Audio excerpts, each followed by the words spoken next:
Entonces, si nosotros enfocamos a la personalidad como si fuese un edificio y vamos viendo diferentes estratos de la personalidad, tenemos primero lo que llamamos el biotipo, que esta es la dimensión biológica de la personalidad.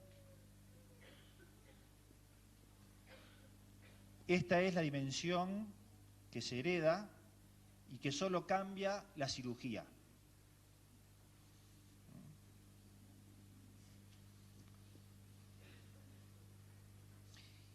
En general se dice, lo ven en la página siguiente, que hay 3 tipos de biotipos, se clasifican, que son las personas longilíneas, las personas pícnicas y las personas atléticas. Esto es el físico. El longilíneo es la persona alta, larga, donde predominan los huesos largos, digamos. Y ustedes saben que esas personas en general tienen una cierta caracterología. Son personas en general buenas para la reflexión, les gusta las matemáticas, la filosofía, en general son poco prácticos, se tienden a estar un poco en sus reflexiones, más bien introvertidos, un poco tímidos. Después está el pícnico, que es exactamente lo contrario, que es aquel en el que predominan las circunferencias. Es la persona práctica, es una persona práctica, ágil, con buena psicomotricidad, de cuello corto.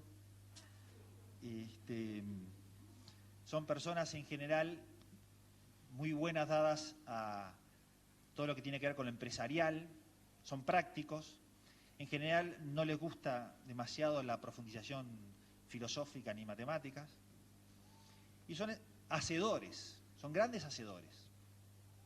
Y entre medio están los atléticos, que ya hay un predominio, digamos, o hay una proporción de todos los, digamos, del cuerpo y no predomina. Y acá acá las personalidades se mezclan, no hay una caracterología muy clara.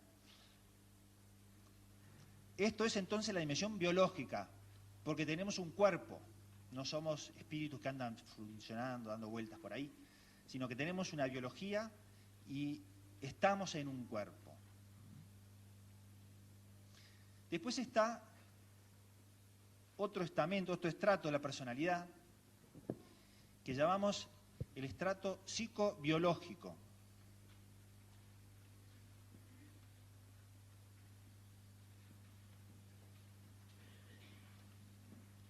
Psicobiológico. Ustedes saben que tal es la unidad del cuerpo y el espíritu en la persona humana, que se puede decir que no hay ninguna manifestación psicológica del hombre que no tenga un correlato biológico. Fíjense que eso es un tema duro, o un tema que mucha gente lo discutiría, pero todos nuestros pensamientos y nuestras manifestaciones psicológicas tienen un correlato biológico, porque somos una unidad de cuerpo y espíritu.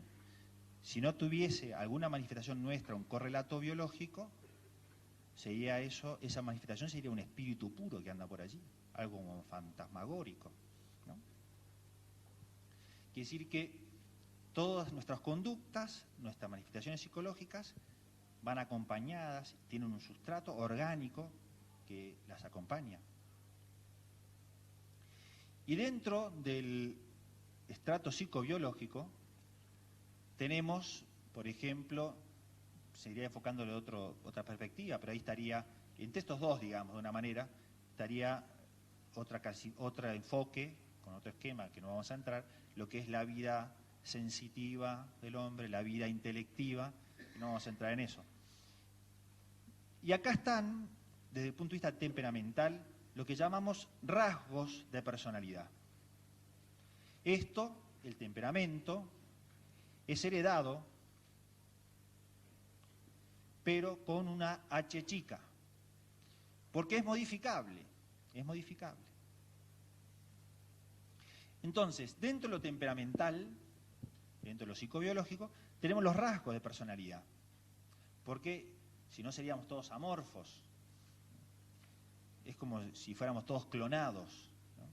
Y no somos todos clonados. No somos clonados. Entonces, cada uno de nosotros tiene su rasgo de personalidad. Son rasgos temperamentales con los que se nace. A veces ustedes verán que dicen, fulano o tal chico, ¿no?, tiene el temperamento del padre y el físico de la madre. O tal chica tiene el físico de la madre y el temperamento del papá. Bueno, desde el punto de vista del biotipo, tiene el físico del padre, pero desde el punto de vista del temperamento, tiene el temperamento de la madre. Porque esto es heredado, se hereda de los padres.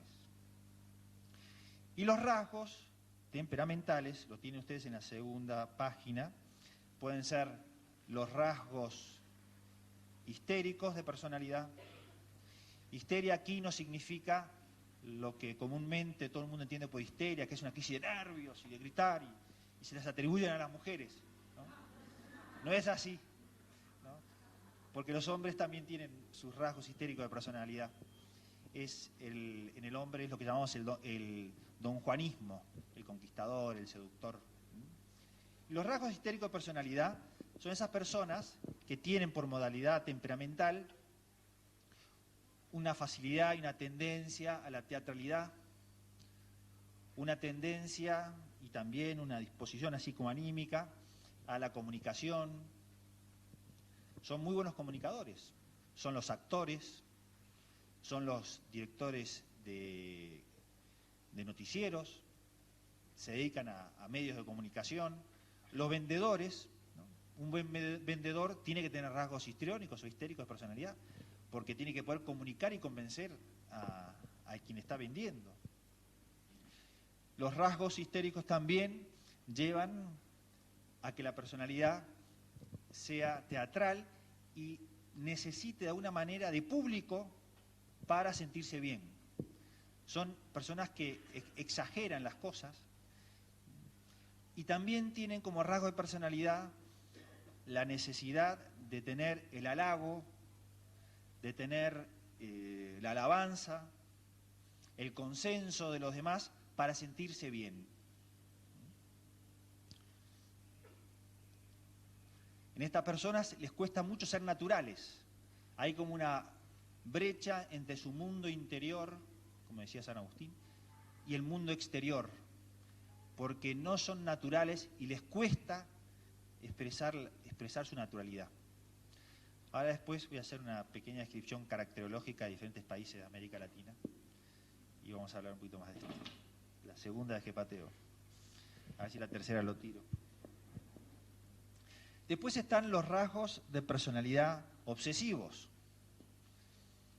con los que también se nace. Los rasgos de personalidad obsesivos son los rasgos de aquella persona que es minuciosa, detallista, hipercrítica, muy exigente consigo mismo y muy crítico de los demás. Y que cuando se pone nervioso, se pone mucho más obsesivo. Y a veces uno ve, por ejemplo, que la madre repite 20 veces la misma cosa, o el papá, ¿no? Y porque están a veces nerviosos. Estos rasgos obsesivos, ya le digo que son normales, que son normales. Estos rasgos obsesivos nos permiten a que tengamos investigadores, científicos, porque hay que tener una paciencia para ser, por ejemplo, un buen investigador, ¿no? En que hay que realmente chequear todas las cosas, verificar todo una y otra vez. Yo me acuerdo que en Uruguay, un médico muy conocido que sacó el premio en la Academia Francesa, el mejor trabajo extranjero de ese año, durante 2 años se había ido al hospital de clínicas en la mañana y en la noche a verificar cómo estaba la cantidad de hierro en la sangre de unos cobayos. Durante 2 años, no faltó ni un solo día para medirle en la sangre la concentración de hierro, de cobre, perdón. Bueno, hay que ser bastante detallista y perseverante, son gente muy perseverante. En general también las personas con rasgos obsesivos son personas que se desempeñan bien con el dinero, porque saben contar muy bien, son prolijos para contar, ¿no? Y entonces cuidan muy bien el dinero, ¿no? Y claro, la contrapartida es que pueden caer en la avaricia, ¿no? ¿Verdad? Pero son personas detallistas, un relojero, por ejemplo, los coleccionistas, son todos rasgos de personalidad. ¿Por qué le digo esto? Porque también, de alguna manera, es una charla muy breve esta, pero es interesante tratar de detectar los rasgos de personalidad que tienen los hijos. Porque después vamos a entrar en los otros estratos que de alguna manera tienen que ir en contra, o mejor dicho, tienen que perfeccionar estos rasgos, ¿no? ¿Verdad? Claro, si un chico obsesivo tiene un papá obsesivo, lo más probable es que se multiplique su obsesividad, ¿no? Porque el papá le va a reforzar como cosa buena todas las cosas obsesivas, ¿no? Después tenemos los rasgos paranoicos de personalidad.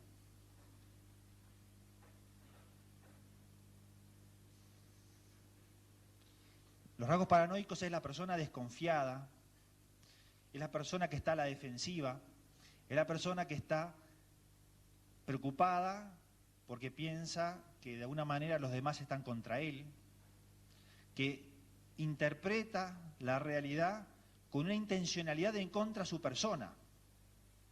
Entonces está siempre como sintiéndose acechado. Es típico, por ejemplo, la persona que dice, sí, cuando uno le pregunta si tiene amigos, tengo pocos pero muy buenos. Ya ese, en general, ya se vendió solo, ¿verdad? Porque son personas que tienden a encerrarse mucho en sí mismos y en principio como punto de partida tienen la desconfianza. Desconfían hasta de su propia sombra. Bueno, ¿qué profesiones tendrán estas personas? ¿Se les ocurre? Carcelero, dicen por ahí. Detective. Político. Son políticos, abogados, no sé tanto abogados, pero son empresarios. De alguna manera son personas que están en una permanente competencia con el otro, están siempre buscando cómo ganar, ¿no? Son militares, en fin.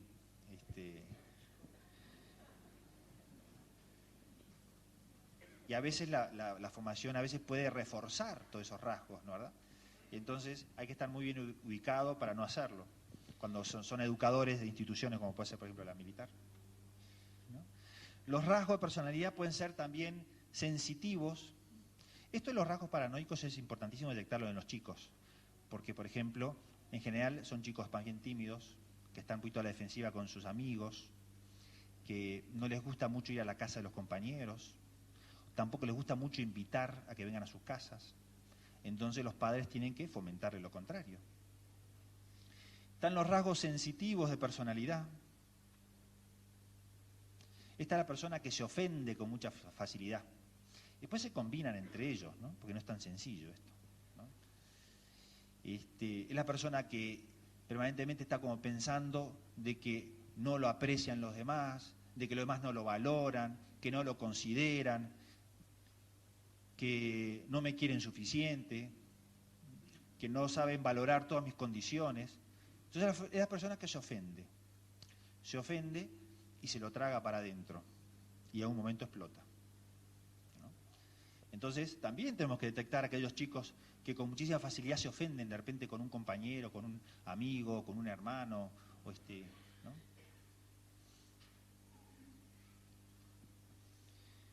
Tenemos los rasgos narcisistas de personalidad.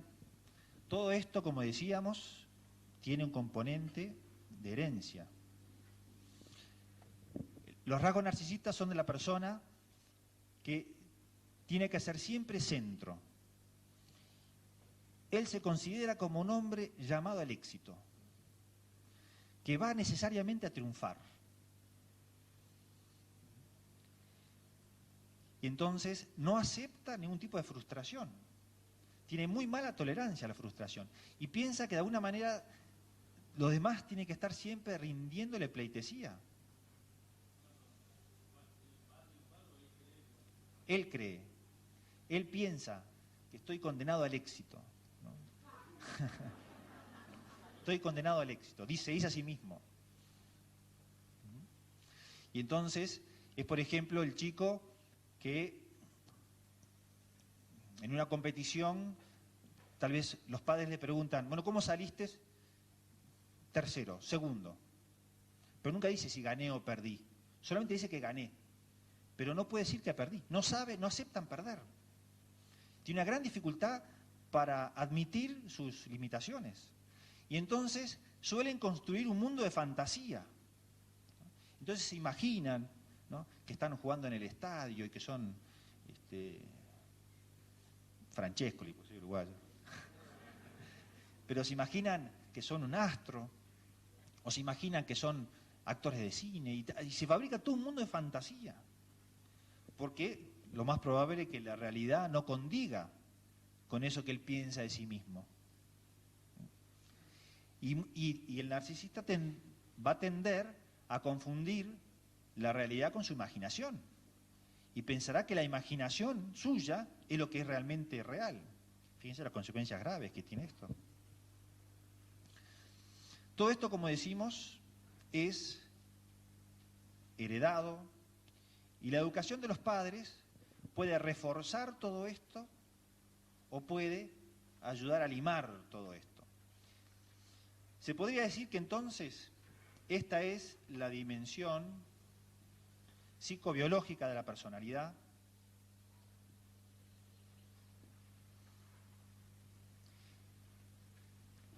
donde el hombre se diferencia de los animales por sus funciones racionales, por su función intelectiva, ¿no?, que de alguna manera abre a la persona hacia más arriba. No se cierra aquí, porque si se cerrara acá estaríamos liquidados, ¿eh?